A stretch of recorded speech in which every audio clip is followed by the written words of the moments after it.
علم کے سائے میں آباد دین و دنیا ہے۔ تو بہرحال انجمنیں اس مصرے پہ شعر پڑھیں گی، نوحے پڑھیں گی، لیکن ذاکروں کے لیے بھی میں ایک مصرع دینا چاہتا ہوں، سمجھے ذاکری بھی طرح ہی ہو جائے۔ صلوات بھیجے محمد والا۔ تو سنیے گا، ذاکری بھی طرح ہی ہو جائے گی۔ ہم کیسے نصرت کریں؟ آٹھویں امام نے ہمیں طریقہ نصرت سکھایا۔ وہ بیٹھے رہتے تھے، آنے والا آ رہا ہے، ہاتھ چوم رہے ہیں، پیر چوم رہے ہیں، امام اپنی جگہ سے نہیں اٹھتے تھے۔ میں نے عرض کیا کیوں اٹھے؟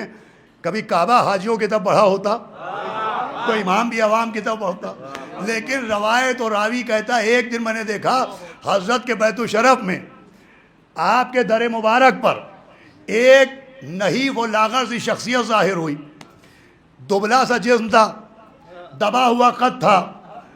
آنے والے نے دور سے امام کو سلام کیا کہ پہلی مرتبہ کعبہ امامت حرکت میں آیا۔ آٹھویں امام اپنی جگہ سے اٹھے، جواب سلام دیا، سلام کرنے والے کی کلائی پہ ہاتھ رکھا کہ مرحبا یا دیوال انتا ناصرونا۔ گفتگو مکمل ہو رہی ہے۔ کیا کہنا ہے دیوال؟ آپ ہمارے ناصر ہیں، آپ ہمارے ناصر ہیں۔ مجھے بتائیے آٹھویں امام نے جو جناب دیوال کو ناصر کہا تو جناب دیوال کیا کرتے تھے جو ناصر کہا گیا؟ تو جناب دیوال امام حسین کے لیے مرثیے کہتے بھی تھے، سناتے بھی تھے، نوحے پڑھتے بھی تھے، روتے بھی تھے، رلاتے بھی تھے، عزاداری کو فروغ دیتے تھے، غم حسین کی تبلیغ کرتے تھے، روتے بھی تھے، رلاتے بھی تھے، ماتم بھی کرتے تھے، اشک عزا کو فروغ دیتے تھے۔ لیجئے دیوال نے نوحے پڑھے، امام نے انہیں ناصر کہا۔ دیوال نے مرثیے پڑھے، امام نے انہیں ناصر کہا۔